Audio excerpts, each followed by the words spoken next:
Hi my dear friends, my dear masters and my dear god, శ్రీకృష్ణామృతానికి స్వాగతం సుస్వాగతం. ఇప్పుడు మనము ఎపిసోడ్ 88 పార్ట్ 2కు అడుగు పెట్టబోతున్నాం. మరి ఇటువంటి గొప్ప ధ్యాన జ్ఞాన మార్గాన్ని అందించినటువంటి బ్రహ్మర్షి పితామహ పత్రిజీ గారికి, పత్రి మేడం గారికి, సాధారణ గారికి కృతజ్ఞతలు చెప్పుకుంటూ మరి ఒక అద్భుతమైన అంటే గత శ్లోకంనే ఇప్పుడు మరి ఇంకొకసారి మనం పలికి మరి అంతరార్థంలోకి వెళ్దాము. మరి అద్భుతమైన శ్లోకము ఇప్పుడు పలుకుదాం.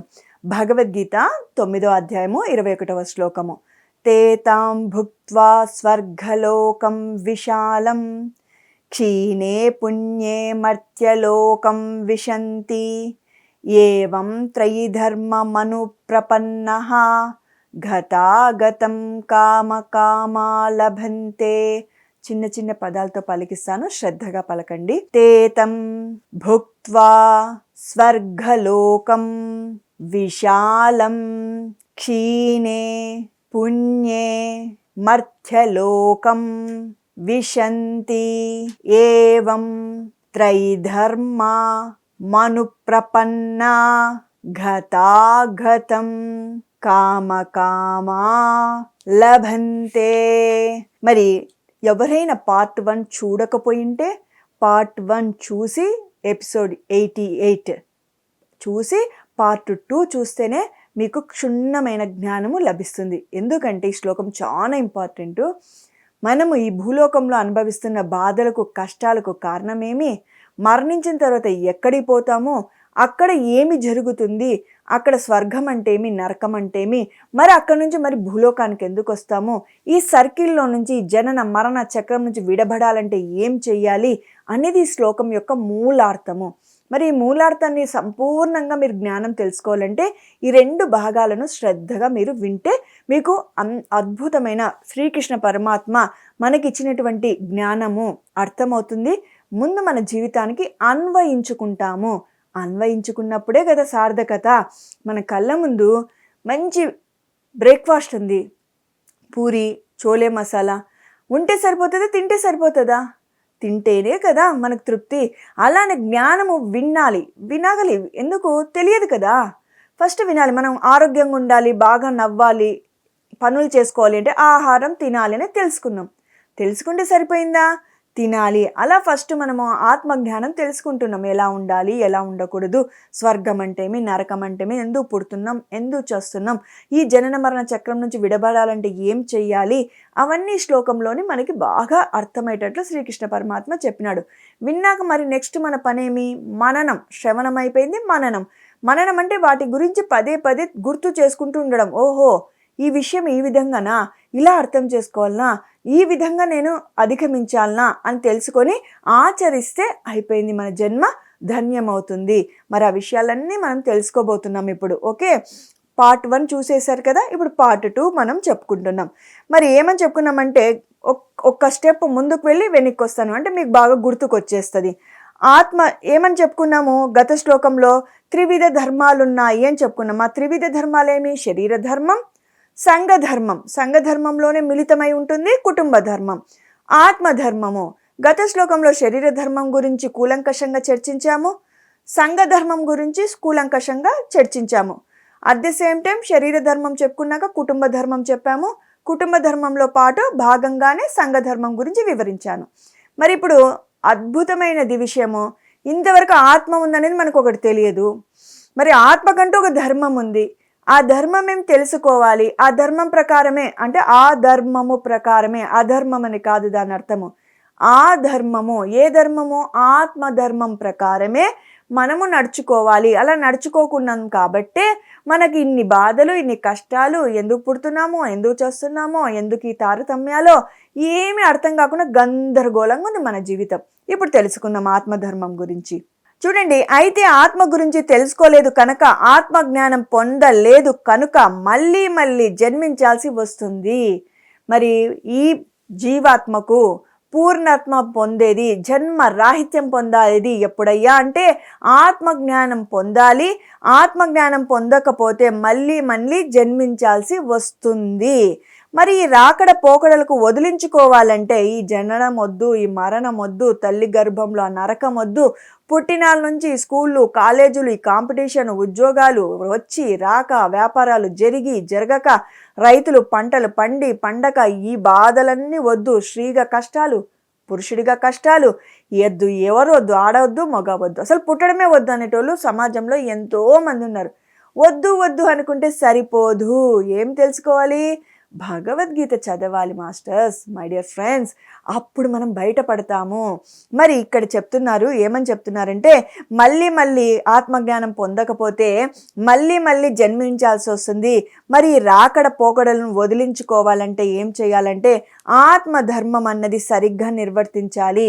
ముందు ఆత్మధర్మం తెలిస్తే ఆత్మధర్మాన్ని నిర్వర్తించుకుంటాం. మరి ఆ విషయం తెలుసుకుందామా? ఆత్మధర్మం ఏమో తెలుసుకుంటే ఆటోమేటిక్గా ఎవరంతకు వాళ్ళమో ఆత్మధర్మంలో మనము జీవించామంటే ఈ జనన మరణ చక్రం నుంచి విడబడతాం. ఎవ్వరికి బాధ ఉండదు. చిన్న పిల్లవాడిని అడగండి, నాన్న నీకు ఏ కష్టం లేదు కదా అంటే వాడు చెప్తాడు, నేను చిన్నగా ఉన్నాను, అమ్మ ఒళ్ళ హాయిగా ఉందామనుకుంటే 2 ఏళ్ళు వచ్చి రాకముందే నన్ను ప్లే స్కూల్లో పడేస్తున్నారు, ఆ రేమ్స్ అంటున్నారు, వాడు బాగా చెప్పాడు చూడు, ఈ అమ్మాయి బాగా చెప్తుంది చూడు, వీడేమి ఉల్కడు పలకడు అని నా మీద ఇప్పటి నుంచే ఈ స్ట్రెస్ అంతా పెడుతున్నారని వాడిని పోయి అడగండి. హాయిగా అమ్మ ఒళ్ళో పడుకోవాలని ఉంది చూడు, చూడు బైక్ వేసుకుని హాయిగా వెళ్తాడు, హీరోలాగా తిరుగుతున్నాడని వాడు అడుగుంటాడు. ఆ నాన్నని అడిగామనుకోండి, నా బిడ్డ హాయిగా వాడు అమ్మ ఒళ్ళో ఆనందంగా ఉన్నాడు, వాళ్ళ తాతతో కొనిచ్చుకుంటాడు, వాళ్ళ అమ్మమ్మతో ముద్దులు పెట్టించుకుంటాడు, అమ్మమ్మ మంచిగా వాడికి నచ్చిన వంటకాలన్నీ చేసి పెడుతుంది, వాళ్ళ మేనమామ భుజాన వేసుకొని తిరుగుతాడు, వాడిదిరా జీవితము, నాది ఏమి అని అంటాడు. ఎందుకు నీది కష్టం అంటే ఇంటి పరివారాన్ని చూసుకోవాలి, ఉద్యోగంలో సరిగ్గా నాకు నా చుట్టూ ఉన్నటువంటి వ్యక్తులు నన్ను ఇబ్బంది పెడుతున్నా నేను తట్టుకొని, నా యజమాని ఇబ్బంది పెడుతున్నా నేను తట్టుకొని, లేకపోతే వ్యాపారం సరిగ్గా జరిగినా జరగకపోయినా దాన్ని తట్టుకొని, ఒకవేళ రైతు అయితే పంటలు పండినా పండకపోయినా నేను తట్టుకొని ఎన్నో కష్టాలు పడతాడు. ఒక మగవాడు ఒక ఇంటికి ఒక 100 రూపాయలు తీసుకురావాలంటే ఎన్ని అగజాట్లు పడతాడు. ఒక ఎద్దులాగా కష్టపడుతున్నాను అంటాడు. ఇంటికి వచ్చినాక నా భార్య సుఖంగా ఉంది, రిమోట్ తీసుకొని టీవీ ఛానల్ తిప్పుతూ ఉంది అని అనుకుంటాడు. ఇంటికి వచ్చినాక ఆ శ్రీమూర్తిని అడిగితే, అమ్మా నువ్వు హ్యాపీగా ఉన్నావు, ఆడజన్మ తీసుకోవడం బెస్ట్ అంటే, ఎందుకు నాయన ఇంతకన్నా దౌర్భాగ్యమైన జన్మ ఇంకొకటి ఉండదు, ఎంత చేసినా ఇంట్లో కుటుంబ సభ్యులు తృప్తి పడరు, అత్త తృప్తి పడడు, మామ తృప్తి పడడు, ఆడబిడ్డకు చూస్తేనే మనల్ని చూస్తేనే కోపం వస్తుంది, లోపల రగిలిపోతుంది. మరి బిడ్డలకు ఎంత బాగా చూసినా డాడీ ఈజ్ గ్రేట్ అంటారు. మరి ఎందుకు పోని నా భర్త అయినా ఆనందిస్తాడంటే, ఏం వంట చేసావు, రోజు చేసేదే చేస్తావు, ఎన్నో వంకలు పెడతాడు. మరి కుటుంబంలో ఇన్ని బాధ్యతలు నెరవేరుస్తూ వాళ్ళు వచ్చే లోపల అన్నీ చేసి పెట్టినా నువ్వేం చేస్తున్నావు?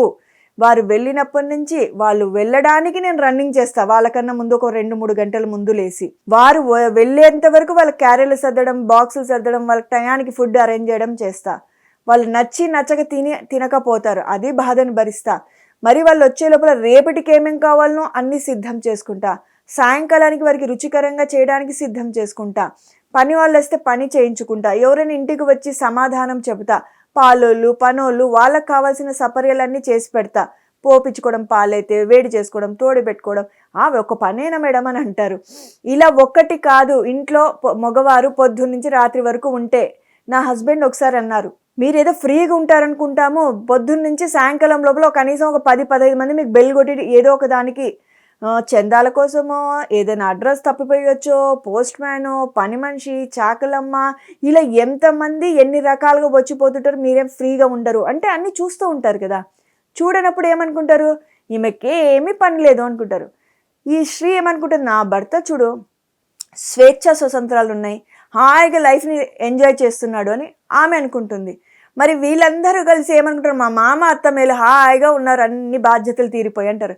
వాళ్ళని పోయి అడిగితే వాళ్ళని చెప్తారు, హాయిగా మీ వయసులో ఉన్నప్పుడు పిల్లలు మా దగ్గర ఉండేటోళ్ళు, చక్కగా వాళ్ళ ఆలన పాలన చూస్తుంటే, ఇప్పుడు పిల్లలు ఎక్కడనో ఫారిన్లో ఉన్నారు, ఉన్న కూతురు ఎక్కడనో దూరంగా ఉంటుంది, అమ్మాయి రావాలంటే ఎన్నో బాధ్యతలు, పిల్లల్ని చూసుకోలేం, మాట్లాడలేం, తినేది అరగదు, చెవులు వినిపించవు, కళ్ళు కనిపించవు, అప్పుడే బాగుండేది జీవితం, ఈ 70-75 వచ్చే లోపల అవయవాలన్నీ ఒకటొకటి పడిపోతూ వస్తున్నాయని వాళ్ళు అంటారు.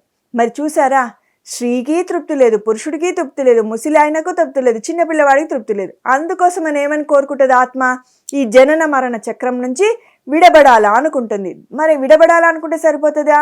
ఆత్మధర్మం అనేది ఒకటి ఉంది. ఆ ధర్మం ఏమో తెలుసుకుంటే ఈ జనన మరణ చక్రం నుంచి విడబడతాం. ఈ కష్టాలు, కన్నీళ్ళు, బాధల నుంచి వైదొలుగుతాం. ఈ బరువులు, బాధ్యతల నుంచి వైదొలుగుతాం. ఇష్టం ఉంటే రావచ్చు మరి భూలోకానికి. ఎప్పుడు? ఆత్మధర్మం నిర్వర్తించినప్పుడు నీకు ఇష్టం ఉంటే నువ్వు భూలోకానికి వచ్చి చక్కగా జన్మ తీసుకోవచ్చు. ఆ ఫెసిలిటీ బాగుంది కదా. ఇష్టం లేకుండా నీ కర్మలు ఉన్నాయి, నువ్వు పోవాల్సిందే, నీ కర్మ నువ్వు అనుభవించాల్సిందే అంటే అది పనిష్మెంట్. లేదు మన ఇష్టం, హాలిడే స్పాట్ లాగా భూలోకానికి వెళ్ళి రావచ్చు అంటే ఎలా ఉంటుంది? ఎంత బాగుంటుంది. పత్రిసార్ అనేవాడు కర్మలు అనుభవించడానికి భూలోకానికి రాకూడదు, కారణ జన్ముడై రావాలి. ఏదో ఉద్ధరణ కోసమో నీ ఇష్టమై నువ్వు భూలోకానికి రావాలి కానీ అని. కారణ జన్ముడికి రావాలంటే ఆత్మధర్మాన్ని నిర్వర్తించాలి. ఆత్మధర్మం తెలుసుకుందాం. ఆత్మధర్మం అన్నది సరిగా నిర్వర్తించాలి అంటే ఆత్మ గురించి తెలుసుకోవాలి. ఒకసారి ఆత్మ గురించి తెలుసుకుంటే, ఆత్మధర్మం నిర్వర్తిస్తే మళ్ళీ శరీరం ఉండదు, శరీర ధర్మము ఉండదు. ఒక్కసారి ఆత్మధర్మం గురించి తెలుసుకొని బాగా గుర్తుపెట్టుకోండి. ధర్మం గురించి తెలుసుకుంటే, ఆత్మధర్మంని నిర్వర్తిస్తే, తెలుసుకుంటే సరిపోదు, నిర్వర్తిస్తే. ఆహారం బ్రేక్ఫాస్ట్ టేబుల్ మీద ఉంటే సరిపోదు, అది నువ్వు తింటేనే నీకు శక్తినిస్తుంది. అది ఎంత సత్యమో ఆత్మ గురించి తెలుసుకుంటే సరిపోదు, నువ్వు నిర్వర్తిస్తేనే ఆత్మధర్మాన్ని ఈ జనన మరణ చక్రం నుంచి విడబడతావు. శరీర ధర్మం నీకు, సంఘధర్మం, కుటుంబ ధర్మం నీకు ఉండదు. ఓకే, మళ్ళీ శరీరం ఉండదు, శరీర ధర్మము ఉండదు, కుటుంబము ఉండదు, కుటుంబ ధర్మం ఉండదు, సంఘము ఉండదు, సంఘ ధర్మము ఉండదు. ఈ ఊర్ధ్వలోకాల్లో హాయిగా సదా విహరిస్తూనే ఉండొచ్చు. ఊర్ధ్వలోకాలు అంటే ఉత్తమమైనటువంటి సత్యలోకంలో హాయిగా ఆనందంగా విహరిస్తూ ఉండొచ్చు. రావాలనుకుంటే వస్తాం మాస్టర్లుగా ఇతరులకు ధ్యానం చెప్పడానికి. ఓ సత్యసాయి బాబా అయినా, షిరిడి సాయినాథుడైనా, రాఘవేంద్రుడైనా, బ్రహ్మర్షి పితామహ పత్రిజీ అయినా, బుద్ధ భగవానుడైనా, వివేకానందుడైనా, వీరందరూ మరీ జన్మలు తీసుకొని మనందరినీ ఉద్ధరణ కోసము వారు వచ్చినటువంటి రమణ మహర్షి కావచ్చు, రామకృష్ణ పరమహంస కావచ్చు, పూర్ణత్వం పొంది భూమిని ఉద్ధరించాలనుకుంటే వారు ఏం చేస్తారు? మరి శరీరాన్ని పొందుతారు. కానీ శరీర ధర్మం కోసం కాదు, మనల్ని ఉద్ధరించడానికి మాత్రమే జన్మ తీసుకుంటారు. మనం ఎలా జన్మ తీసుకొని ఉంటున్నాము? మేడం మనం అంటున్నారు, మా గురించి ఎందుకు అంటారా? మరి నా గురించే చెప్తాను. మరి నేనెందుకు జన్మ తీసుకున్నాను? కర్మలు అనుభవించడానికి తీసుకున్నాను. మరి ఈ జన్మలో నాకు ఏం దొరికింది? ధ్యానం దొరికింది, ఆత్మధర్మం నేను తెలుసుకున్నాను. ఆత్మధర్మాన్ని పాటిస్తే ఏమైపోతుంది? నాకు ఈ జన్మే ఆఖరి జన్మ అవుతుంది. తెలుసుకుంటే సరిపోదు, ఆచరిస్తే. మరి కిందికి వెళ్ళిపోదాం. మరి గురువు గారు ఇంకా మనకి ఏమేమి చెప్పారో తెలుసుకుందాం. ఈ ఊర్ధ్వలోకాల్లో హాయిగా సదా విహరిస్తూ ఉంటాం. రావాలనుకుంటేనే వస్తాం. మాస్టర్స్గా ఇతరులకు ధ్యానం చెప్పడానికి లేకపోతే రానక్కర లేదు. క్షీణే పుణ్యే అంటే పుణ్యం క్షీణించిన తర్వాత స్వర్గలోకాలలో కొంతకాలం ఉన్న తర్వాత తిరిగి భూలోకంలోకి వస్తుంటాం. ఎంతవరకు? ఆత్మ మోక్షం సాధించేంత వరకు ఈ జనన మరణ చక్రంలో చిక్కుకొని తిరుగుతూ ఉంటాము. మరి ఆ పుణ్యము పాపం కూడా ఎలా అనుభవిస్తామంటే పత్రి సార్ చెప్పేవారు, నువ్వు కోళ్ళని మేకల్ని బాగా యథేచ్ఛగా తిన్నాం, మనల్ని తీసుకుపోయి నరకంలో పాడేస్తారు. అప్పుడు ఏమైపోతుంది? ఆ కోడిని తెచ్చి పెడతారు. ఏ కోడిని అయితే నువ్వు చంపింటామో ఎలా తెచ్చి పెడతారో, చచ్చిపోయింది కదా అనొద్దండి దయచేసి. మరి మనం ఎప్పుడో పెళ్లి చేసుకుంటామో 30 ఏళ్ళ కిందట మన పెళ్ళి ఏంటది, మన అమ్మదో నాన్నదో, మనం వాళ్ళకి ఏం చేస్తాము? వాళ్ళ మ్యారేజ్ డే రోజు 25 years ఏందని టెలికాస్ట్ చేసి చూపిస్తాం. ఎప్పుడో అయిపోయింది కదా, మరి ఎలా చూడగలుగుతున్నారు? వీడియో తీశారు కాబట్టి. అలా విశ్వంలో ఎప్పుడు కావస్తే అప్పుడు ఏది కావస్తే అది క్రియేట్ చేసే శక్తి విశ్వానికి ఉంటుంది. ఆ కోడిని తెచ్చిపెట్టిన ఆయన అప్పుడు చంపావు కదా, ఇప్పుడు నువ్వు కోడిలోకి నువ్వు పో, కోడి నీ లేకొస్తుంది. ఇప్పుడు అతను నువ్వు కోడిగా మారిపోయి నిన్ను చంపుతుంటే ఎంత బాధ ఉంటుంది, ఎంత కష్టం ఉంటుంది, ఎంత దుఃఖం అనుభవిస్తాం అనేది మనం అక్కడ చూస్తాము అని చెప్పేవారు పత్రి సార్. మరి భూలోకానికి వస్తావు, మరి ఎప్పుడు ఏమని చెప్పారు? చిన్న చిన్న పాపాలు చేస్తే చిన్న చిన్న రోగాలు, పెద్ద పెద్ద పాపాలు చేస్తే పెద్ద పెద్ద రోగాలని, ఎన్నో అనారోగ్యాలతో పుడతాం. ఎందుకురా దేవుడా నాకు ఈ రోగాలు అని బాధపడి పడి పడి కర్మంతా అనుభవిస్తూ క్షీణించిపోయే టయానికి ఎవరో ఒకరు వచ్చి నీకు ధ్యానం, నువ్వు కోరుతున్నావు కదా పరమాత్మ నన్ను దీని నుంచి బయటపడేని, అప్పుడు ఒక సద్గురువుని జీవితంలోకి వచ్చి జ్ఞానాన్ని ఇస్తాడు. ఆ జ్ఞానంగా నువ్వు పట్టుకొని సాధన చేసావా, ఆ జన్మే ఆఖరి జన్మ అవుతుంది. ఎన్ని బాధలున్నా కష్టాలున్నా ఇంకా వేరే వాళ్ళని ఇబ్బంది పెడుతూ బాధ పెడుతూ ఎంత అనారోగ్యం ఉన్నా నాకు కౌన్సిలింగ్లో అడుగుతారు, మేడం మా మేడం నేను నాన్ వెజ్ తినమంటుంది, ఆయన గొప్ప జ్ఞాని, నా భార్య బలవంతం చేస్తుంది, భార్య బలవంతం చేస్తే విషం తాగుతామా? మరి ఈ మాత్రం ఇంగితం లేదు, గడ్డి పెడితే తింటామా? అశుద్ధం తెచ్చి పెడితే తింటామా? మరి నాన్ వెజ్ మాత్రం నేను తినను మేడం, నాకు అలవాటు లేదు, నాకు తెలుసుకున్న జ్ఞానం. కానీ నా భార్య తిడుతుంది, నన్ను తిడితే అశుద్ధం తెచ్చి పెడితే తిను అని తింటామా? ఎవరికి చెప్తారు మాస్టర్స్ ఇవన్నీ? మన లోపల ఉన్నటువంటి ఈ ఆశలు ఇతరుల మీద మనం మోపుతాం. అనారోగ్యం మీదనో మోపుతాం, భార్య మీదనో, భర్త మీదనో, సమాజం మీదనో, డాక్టర్ మీదనో మోపుతాం. సరి అయినది ఏది, సరికానిది అని తెలుసుకొని జీవించాలి. ఎవరి మీదనో మోపితే విశ్వానికి అన్నీ తెలుసు, నీ అంతరంతరము తెలుసు, నీ లోపల లోపల ఏ ఆలోచనలు ఉన్నాయో అన్నీ తెలుసు. అది మనకు తెలియక మనం ఆటలాడుతున్నాం. పంచభూతాలే సాక్షి భూతాలు. శ్వాస రూపంలో పంచభూతం ఉంది, మనలో ఉన్న ఉష్ణ రూపంలో మన లోపల రెండో పంచభూతం ఉంది. నీరు, మన నాలుక తడిగానే ఉంటుంది కదా, బాడీలో వాటర్ శాతం అధికం. అంటే ఆధ్యాత్మికంగా పర్ఫెక్ట్గా చెప్పాలంటే 72% అని ఈ మధ్య కాలంలో నేను ఒక పుస్తకంలో చదివాను, ఒక మేడం గారు చెప్తుంటే విన్నాను. మిగతా శాతం ఏమి ఆకాశతత్వము, కాళీతత్వము. మరి భూతత్వం వచ్చి మాంసం ముద్దని భూతత్వంగా చెప్తారు. ఇవన్నీ మన శరీరంలో ఉన్నాయి లేదా? మరి ఏమని చెప్తున్నారు? మనం చేసే అన్ని కర్మలకు, అంతరంలో ఉండేటటువంటి అంతర ఆలోచనలకు, భావాలకు కూడా పంచభూతాలు సాక్షిభూతాలుగా ఉంటాయి. ఇప్పుడు చెప్పండి, భార్య మీద, భర్త మీద చెప్పి నాన్ వెజ్ తిన్నామంటే ఆ పాపం ఎవరిది? మనదే. నా భార్య మోసం చేయమంటే చేశాను, నా భర్త మోసం చేయమంటే చేశానంటే ఇడ చెల్లవు. నీకు ఇంగితం ఉందా లేదా అనేది వాళ్ళు ప్రశ్నిస్తే మనం తల తీసుకొని ట్రైన్ కింద పెట్టాల్సి వస్తుంది. విశ్వం మనల్ని సృష్టించిన సృష్టికర్త ఇంకెంత గొప్పగా ఉంటాడు. మనకెన్ని ఆలోచనలు ఉంటే అతనికి ఎన్ని ఆలోచనలు ఉంటాయి. బాబ్ కా బాబ్ అంట నేను.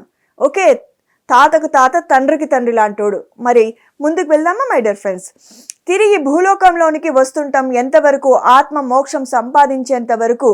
ఆత్మ మోక్షం పొందాలి అంటే ఏం చేయాలి? ధ్యానం చేయాలి, జ్ఞానాన్ని పొందాలి. నేను శరీరం కాదు, ఆత్మ అని తెలుసుకోవాలి. శరీరం అశాశ్వతం, ఆత్మ శాశ్వతం అని తెలుసుకోవాలి. పరమాత్ముడు సర్వాంతర్యామి అని తెలుసుకోవాలి, సర్వ వ్యాపకుడు అని తెలుసుకోవాలి. అందరూ కూడా దైవ స్వరూపులు, పరమాత్మ స్వరూపులు, ఆత్మ స్వరూపులు అని తెలుసుకోవాలి. అందరినీ కూడా అలానే సరి సమానంగా చూడాలి. మనలో సరైన భావన, ఏమంటారు, సమభావన ఉండాలి. ఒకరు ఎక్కువ ఒకరు తక్కువ అనేది ఉండరాదు. అప్పుడు మనము ఎలా తయారవుతాము? ఆత్మ భావం అంటే ఇప్పుడే చెప్పుకున్నాం కదా, ఆత్మధర్మం అని. ఆత్మధర్మం చెప్పేది నేను శరీరం కాదు, ఆత్మ అని తెలుసుకుంటే సరిపోదు నాయన. ఆ విధంగానే జీవించాలి. మరి శరీరం నేను అనుకుంటే నా బంధాలు, నా ఆస్తులు, నా పదవి, నా అందచందాలు, నాకు వారు వచ్చినారా, పలకరించినారా లేదా, బంధువుల పట్ల, స్నేహితుల పట్ల, లేకపోతే పదవుల పట్ల వ్యామోహం ఉంటుంది శరీర ధర్మానికి. నేను శరీరం కాదు అనుకుంటే ఎలా ఉంటాడు? ఇవన్నీ అశాశ్వతాలు. అందరితో ఉంటాడు కానీ వేటిని ముడి వేసుకోడు. నువ్వు చస్తున్నావు రేపు అంటే ఓకే రెడీ అంటాడు. ఎందుకు? ఏ రోజైనా చావాల్సిందే. ఆత్మని నేను, శాశ్వతని నేను. ఇవన్నీ నన్నేం చేస్తాయి? నీ భార్య చనిపోయిందంట, అయ్యో అమ్మని ఏడవడు. ఎందుకు? శరీరానికే కానీ మరణం, ఆత్మకు కాదు అని తెలుసుకున్నవాడు కష్టానికి బాధపడడు. ఎందుకంటే గత జన్మ కర్మ అయిపోతుంది కదా, అప్పు తీరిపోతే నేను ఎందుకు ఏడుస్తాను అని హాయిగా ఉంటాడు. వైభోగం వచ్చింది, తలకెక్కించుకోడు, పొగరు పడడు.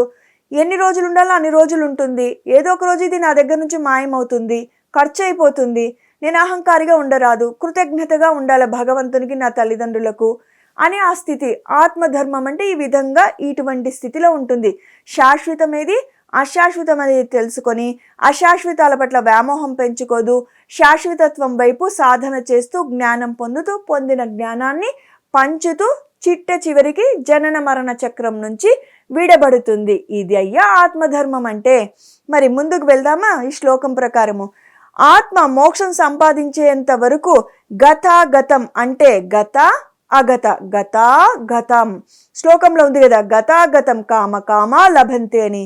గత అంటే గతలో, మరి గతం అగత అంటే గతాలో ఒక గత, గతాల తాకు దీర్ఘం ఉంది కదా, అక్కడ ఆ తీసుకుని అగతలో, మరి దాని అర్థం ఏమి? వెళ్ళడం, రావడం, పోవడం, మరి తిరిగి రావడం అన్నమాట.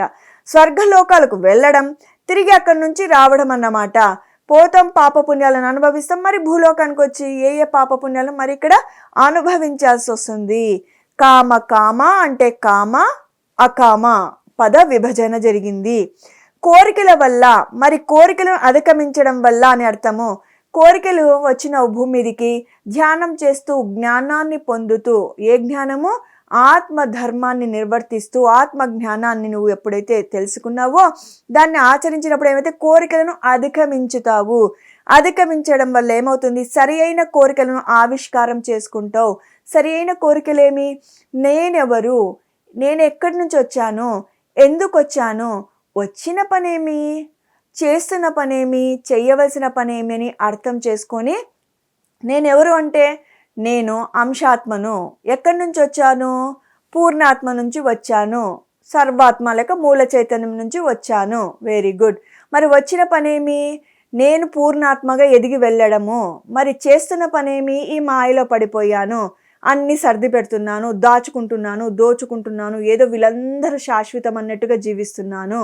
మరి చేయవలసిన పనేమి, చేస్తున్న పనేమో చెయ్యకూడని పనులు చేస్తున్నావు, మాయలో పన్ను. మరి చేయవలసిన పనేమి, ఇవన్నీ అశాశ్వతాలని తెలుసుకోవడం. అందరితో ఉంటాను, అన్ని బాధ్యతలు నిర్వర్తిస్తాను, కానీ వీళ్ళు నాతో శాశ్వతులు, ఈ సంపద శాశ్వతం అన్నట్టుగా ఉండను. వీరిని చక్కగా చూసుకుంటాను, సంపాదిస్తాను, కానీ అది కూడా ధర్మయుక్తంగా సంపాదిస్తాను. సంపాదించింది కూడా ధర్మవంతమైనటువంటి వాటికి ఖర్చు పెడతాను. సంపాదించిన కూడా ఖర్చు నా ఇష్టం వచ్చినట్లు ఖర్చు పెడతా. అది నా సంపాదనే కూడా అంటే కూడా మనం పప్పులో కాలేసినట్టే. ఓకే, ధర్మయుక్తమైన కార్యక్రమాలకు, కుటుంబ ధర్మం వెరీ గుడ్, ఖర్చు పెట్టు, పిల్లలు ఖర్చు పెట్టు, తల్లిదండ్రులకు ఖర్చు పెట్టు, సంఘంలో ఉంటూ వారి కోసం ఖర్చు పెట్టు. అలా కాకుండా తాగుతాను, తందనాలు ఆడతాను, వ్యభిచారాన్ని పెడతాను, వేరే మోసం చేస్తాను, డ్రగ్స్ అమ్ముతాను, పరాయి స్త్రీని వ్యామోహిస్తాను, నా డబ్బులు నా ఇష్టం అంటే అది కాదు, అది అధర్మం అవుతుంది. మరి ధర్మయుక్తమైన కార్యక్రమాలంటే ఎక్కడైనా అన్నదానాలు జరుగుతున్నా, మంచి కార్యక్రమాలు జరుగుతున్నా, ఎవరైనా దేహి అని వచ్చినా, ఎవరైనా కష్టము అని వచ్చినా, ఎంతో కొంత నీకు చేతనైనంత ఇవ్వడము ఆత్మధర్మము. మరి నాకు అని దాచుకుంటే అది మట్టి పాలు. పరాయి వారికి నువ్వు ధర్మంగా తృప్తిగా ఇచ్చేది అది నీ పాలు అని చెప్తారు ఆధ్యాత్మికత. మనం ఏమనుకుంటాం, అమ్మో ఖర్చు అయిపోతుంది, నా పిల్లలకు ఉండొద్దా, నా మనవళ్ళకు ఉండొద్దా అని దాచుకుంటూ ఉంటాం. చచ్చిపోయినాక మనతో పాటు ఏది రాదు. మీ మనవళ్ళు చచ్చిపోయినాకైనా, అంటే నా మనవళ్ళు చనిపోయినా కూడా నాకుతో ఏదీ రాదు, నా బిడ్డలకు రాదు, నా మనవళ్ళకు రాదు, నా ముని మనవళ్ళకు రాదు. మరి ఏమైపోతుంది, అది మట్టి పాలవుతుంది. నేను ఏదైతే దాన ధర్మాలు చేస్తానో, ఎక్కడైతే అన్నదానాలకు ఇస్తానో, కర్తలో జరుగుతున్న ఎస్పెషల్ మహాయాగానికి ఇస్తానో, ఎందుకంటే లోక కళ్యాణం కోసం జరుగుతుంది కదా, నిష్కామ కర్మ చేస్తున్నారు కదా. మరి అక్కడ ఇచ్చినప్పుడు ఆ పుణ్యము నాతో పాటు ఏమని వస్తుంది, అది కూడా ఎలా ఇస్తాను, నేను నా చేతి ఇప్పిస్తున్నాడు అని ఇస్తాను. నేను ఇస్తున్నాను అనేది కాకుండా పరమాత్ముడు నా చేతి ఇప్పిస్తున్నాడు, నిష్కామ కర్మతో ఇస్తాను. అప్పుడు ఏమైపోతుంది, నేను అనే భావన లేకుండా ఇచ్చే లోపల జనన మరణ చక్రం నుంచి విడబడతాను. ఆత్మధర్మం అంటే ఇది. నేను శరీరము అనుకుంటే భవబంధాల్లో చిక్కుకుంటాం. నేను ఆత్మను అంటే అందరితో ఉంటావు, బాధ్యతలు నిర్వర్తిస్తావు. చాలా మంది ఇక్కడ బాధపడతారు, అమ్మో నేను ఆత్మని, నా పరివారాన్ని చూసుకోకపోతే ఎట్లా, నా భార్యను చూడకపోతే ఎట్లా, లేకపోతే నా భర్తను చూడకపోతే ఎట్లా అని. అట్లా రూల్స్ అంటే ఎవరినైనా భగవంతుడు అమ్మని ఎందుకు సృష్టించాడు చెప్పండి. నేను లేకపోయినా భగవంతుడు నేను అన్ని చోట్ల ఉండలేను కాబట్టి అమ్మను సృష్టించాను అంటున్నాడు. ఆ అమ్మ నేను శరీరం అశాశ్వతం, బంధాలు అశాశ్వతం అని వీళ్ళని పట్టించుకోకపోతే భగవంతుడు ఒప్పుతాడా? అలా కాదు. నీ ధర్మాలన్నీ నువ్వు నిర్వర్తిస్తూ వీటితో నువ్వు మమేకం అవ్వరాదు. వీళ్ళు లేకపోతే నేను ఉండలేను అనరాదు, మరణానికి భయపడరాదు. ఆత్మ గురించి తెలుసుకున్నాక ఓహో నేను ఇక్కడికి వచ్చినది గెస్ట్గా వచ్చాను, హాయిగా ఎంజాయ్ చేయాలి, వెళ్ళిపోవాలి. మనం ఒక ఊరికి పోతాం, అక్కడ అన్ని ప్రదేశాలు చూస్తాం, చాలా నచ్చుతాయి మనకి. ఇవి మన ఊర్లో ఉంటే బాగుంటుండే అనిపిస్తుంది. కానీ వెళ్ళే సమయం వచ్చినప్పుడు ఏం చేస్తాం, అన్ని చక్కగా రూమ్ వేకెంట్ చేసేసి అంత లగేజ్ సర్దేసేసుకుని వెళ్ళిపోతాం. అలానే ఆత్మ అనుభవాల కోసం భూమి మీదకి వస్తుంది, కర్మలుంటే అనుభవించేస్తుంది, జ్ఞానం ఉంటే పొందుతుంది. ఆ జ్ఞానాన్ని కూడా చక్కగా ఆయన ఆత్మ ధర్మాన్ని నిర్వర్తించినట్లు తన ఏదైతే పొందింటుందో జ్ఞానము ఆ విధంగా జీవించి ఇంకా జనన మరణ చక్రానికి విడబడుతుంది. ఇది ఆత్మధర్మము. Very simple. శరీరము ఆత్మ అని తెలుసుకుంటాడు. శరీరంతో జీవించినప్పటికీ భవబంధాల్లో చిక్కుకోడు. ఆత్మే శాశ్వతం అని తెలుసుకుంటాడు. మరణం అప్పుడు దుఃఖం ఉండదు. అదే విషయము మనం ఇక్కడ ఆత్మధర్మం గురించి శ్రీకృష్ణ పరమాత్మ చెప్పాడు. అది తెలుసుకుంటే జనన మరణ చక్రం నుంచి విడబడతావు అని చెప్పాడు. మరి చివరి సెంటెన్సెస్కి వెళ్ళిపోదామా? సరైన కోరికలను ఆవిష్కారం చేసుకుంటూ, సరైన కోరికలు అంటే ఏమి, పైనుంచి భూమి మీదకి ఎందుకు వచ్చావు, నేను ఈ జన్మ ఆఖరి జన్మ చేసుకుంటాను అని వచ్చావు. మరి చేసుకున్నావా? లేదు, భవబంధాల్లో చిక్కుకున్నావు. ఏ జన్మ పుణ్యఫలమో గురువు సాంగత్యం దొరికింది, విన్నావు, విని ఆచరిస్తున్నావు, అయిపోయింది, నీ జన్మ సార్థకత ఏర్పడింది. విని ఆచరించిన వాళ్ళ పరిస్థితి మరి తప్పదు, ఈ జనన మరణ చక్రంలో చిక్కుకోక తప్పదు. మరి మనకిప్పుడు ఏ జన్మపుణ్యమో భగవద్గీత ఈ శ్లోకాన్ని మనకి విడమర్చి చెప్పింది. శ్రీకృష్ణ అమృతం ద్వారా బ్రహ్మర్షి పితామహ పత్రిజీ ఇంకా లోతుల్లోకి మనకందరికీ అరటిపండు ఒలిచి పెట్టినట్టుగా బాగా చెప్పాడు. మరి దీన్ని మనం సార్థకతకు తెచ్చుకుంటే మన జన్మ ధన్యమవుతుంది. లేదంటే పునరపి జననం పునరపి మరణం, బాధలు, కష్టాలు, భోగాలు, అవమానాలు, అహంకారాలు ఇవన్నీ మరి తెచ్చిపెట్టుకోవాలి. మరి ఇప్పుడు మన పని ఏమి? ఈ స్వర్గం వద్దు, నరకం వద్దు, మరి పుట్టడం వద్దు, చావడం వద్దు. మరి జనన మరణ స్థితికి చేరుకోవాలంటే సత్యలోక వాసివి అవ్వాలి. సత్యలోక వాసివి అవ్వాలంటే ఒక్కటే ఒక రూల్ ఉంది. ఏమి? ఆత్మధర్మం తెలుసుకొని ఆత్మధర్మం ప్రకారం జీవిస్తే అయిపోయింది. ఈ ఆత్మ మరి జన్మ తీసుకోదు, జన్మ రాహిత్యం పొందుతుంది. నాకు భూలోకానికి రావాలని ఉంది, ఓ మంచి కార్యం చేయాలని ఉందంటే అవకాశం ఉంటుంది అని చెప్తున్నారు కదా. ఎందుకు? కర్మలు అనుభవించడానికి రావద్దు. ఎందుకోసం రావాలి? సత్కర్మలు, మంచి మంచి ధ్యానం నేర్పియాలి, అందరికీ భూలోకాన్ని ఉద్ధరించాలి అంటే రావచ్చు. దానిని ఏమంటారు? కారణ జన్ముడుగా రావచ్చు. అంటే ఒక కారణం కోసం భూమి మీదకి వచ్చి భూమి ఉద్ధరణ కోసం రావచ్చు. నీకు అప్పుడు ఈ బంధాలు, ఈ కర్మలు నిన్ను అంటుకోవు. వాళ్ళు పుట్టి ఎన్నో కార్యక్రమాలు చేస్తుంటే పాపం ఉండదు, పుణ్యం ఉండదు. ఎందుకు? వాళ్ళు ముక్త ఆత్మలు కాబట్టి, పూర్ణాత్మలు కాబట్టి. ఆ పూర్ణాత్మ స్థితికి మనం ఎదిగామంటే నచ్చితే జన్మ తీసుకోవచ్చు, నచ్చకపోతే సత్యలోకంలో హాయిగా ఆనందంగా విహరించవచ్చు. ఎన్ని గొప్ప విషయాలు తెలిసాయి చూడండి పార్ట్ 1 పార్ట్ 2లో. మరి చివరి సెంటెన్సెస్కి వచ్చేద్దాం. ఆ సరి అయిన కోరికలను సాధించుకుంటూ, ఏవా సరైన కోరికలు? నేను శరీరం కాదు, ఆత్మని తెలుసుకున్నాను, ఆత్మ ధర్మం తెలుసుకున్నాను, దాని ప్రకారమే నేను జీవించాలి, అది సరి అయిన కోరిక.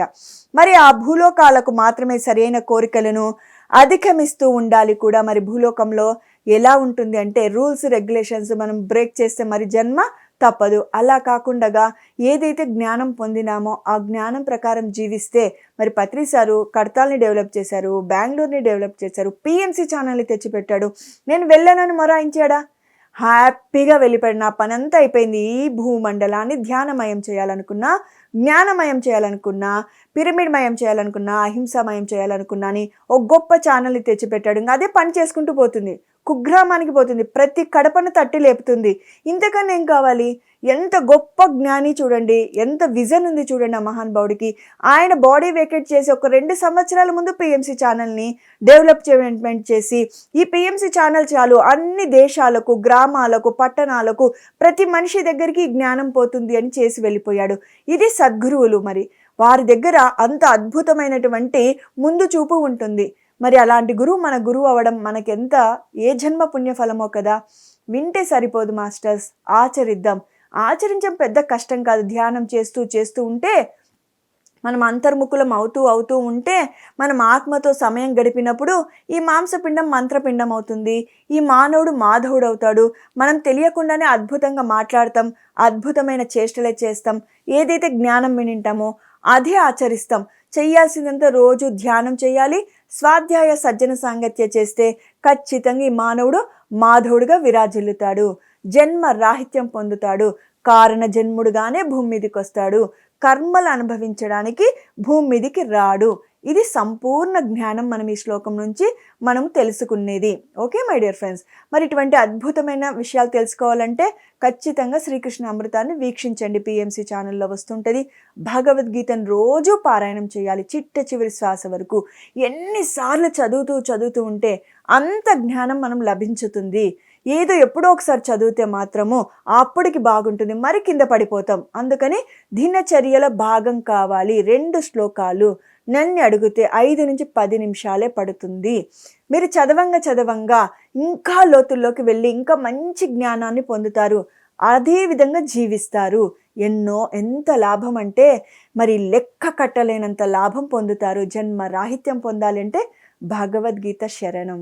ఓకే మై డియర్ ఫ్రెండ్స్, మరి ఈ కార్యక్రమంకి ఇంత గొప్ప అవకాశం ఇచ్చినటువంటి బ్రహ్మర్షి పితామహ పత్రిజీ గారికి, పిఎంసి ఛానల్ వారికి కృతజ్ఞతలు చెప్పుకుంటూ మరి ఒక అద్భుతమైన ఎపిసోడ్తో మీ ముందుంటాను. అంతవరకు సెలవు.